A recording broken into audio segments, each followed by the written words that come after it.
Hey, what's up everyone, it's Sammy or Alpine N55, and today I'm going to be showing you how to install an aftermarket steering wheel. Alright, so before doing anything, what you're going to want to do is disconnect the negative terminal of the battery. So to do that, go ahead and remove this cover in the back, and then you're going to need a 10mm socket with extension.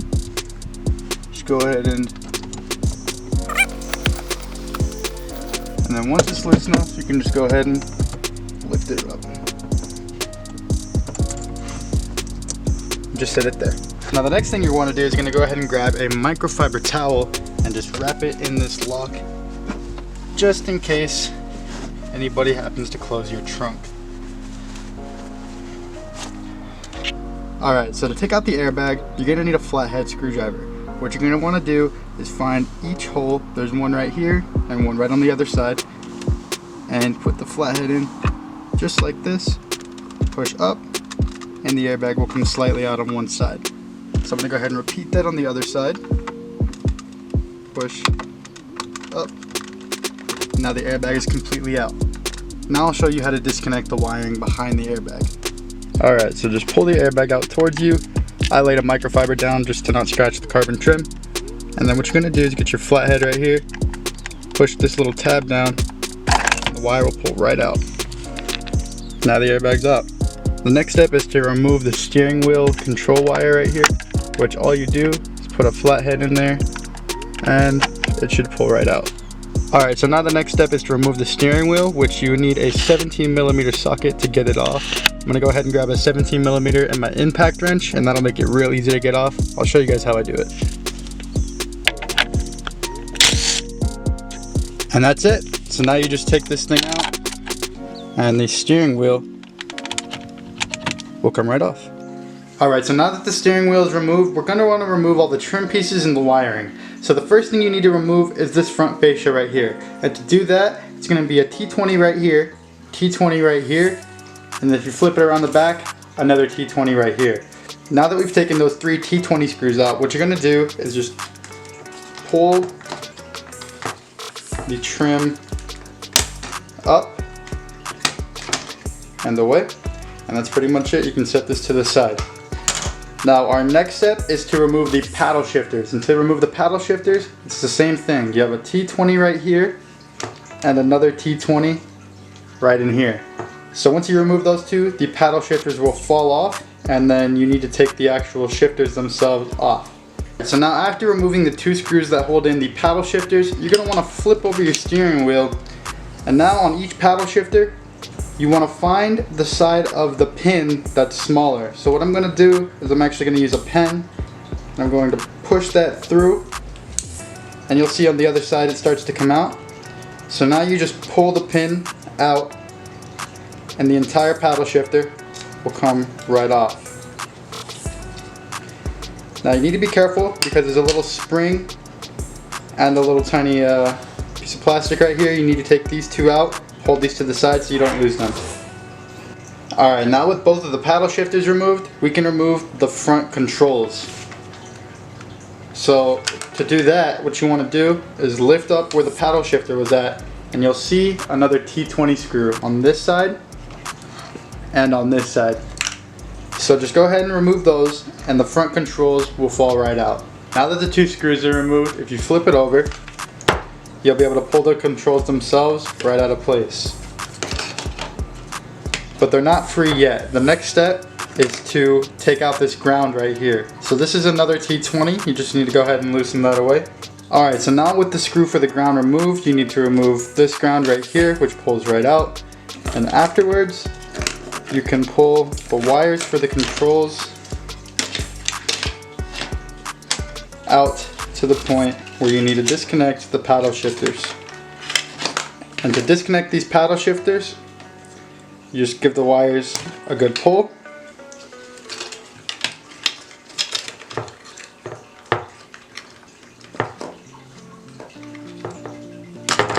And they come right out. So now the controls have been taken off the front, and you can push the wires for the paddle shifters right through the back. The next step is to remove the back of the steering wheel, which at this point you should be able to just flip it over and take it right off like that.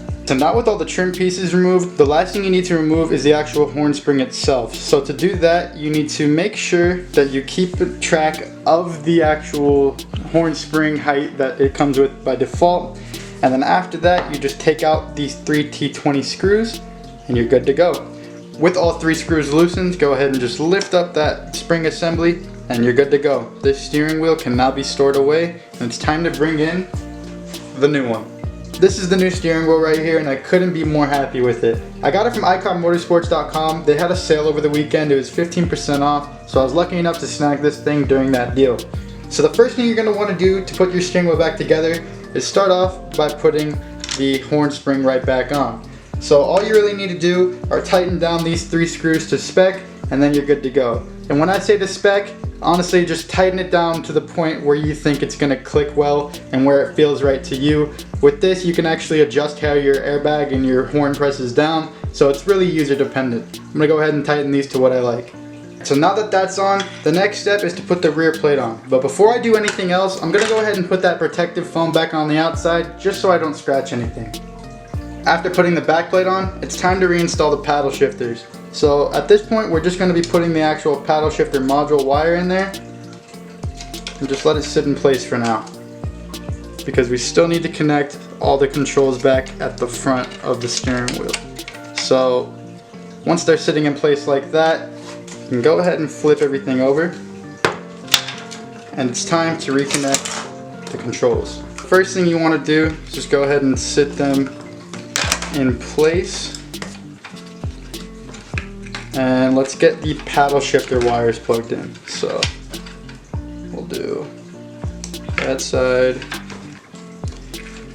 and then that side. And after that, you can grab the little tiny piece and tuck it all the way down at the bottom of here.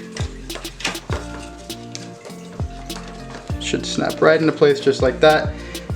And the wires will tuck all under these little pieces of plastic. There's a bunch of little pieces in here that are built specifically for tucking all the wires. I'm gonna go ahead and tuck them all away and I'll show you guys what it should look like. Now with everything wired up, it should look a little bit like this. You just have to make sure that the wires are going under these holes on the sides, because these are what you put your screwdriver through to get the airbag off. You also need to make sure you reconnect the grounds on each side, reconnect each paddle shifter, and then you're good to start putting the screws back in to hold on to the controls. Hold the control up to the steering wheel.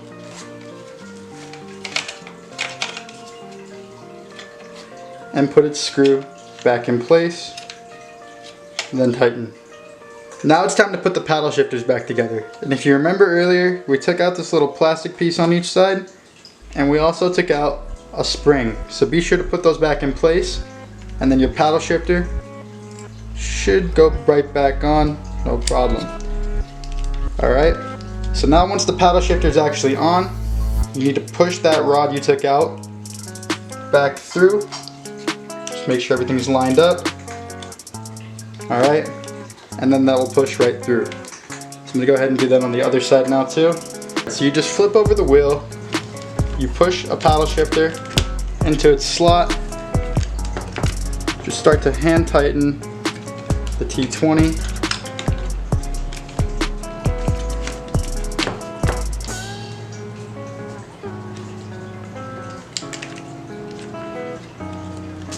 And then you can fully tighten them down and they're good to go. With everything else back on, it's time to put the faceplate. So pretty much all you do, sit it in place from the bottom first, and then at the top, should snap into place. And then same thing as the beginning, one T20 here, one T20 here, and one on the back. So I'm gonna go ahead and do that now, and we'll see how it looks. Now that the faceplate's on, let's see how it all ties together.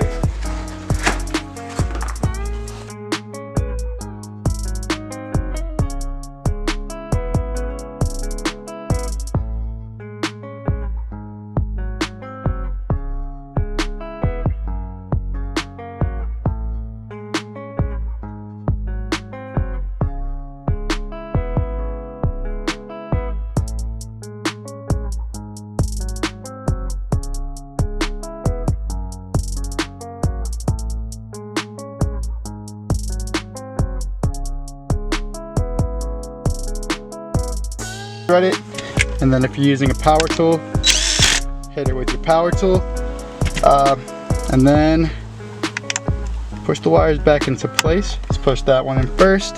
Go ahead and push that wire in, and then airbag will seat back in place. Now it's time to reconnect the battery. Let's see, just put the negative terminal right back on. Then grab your 10mm socket and extension. Go ahead and start tightening. And make sure you get this down decently tight, not too tight, just nice and hand tight, snug. And then grab this cover, put it back into place.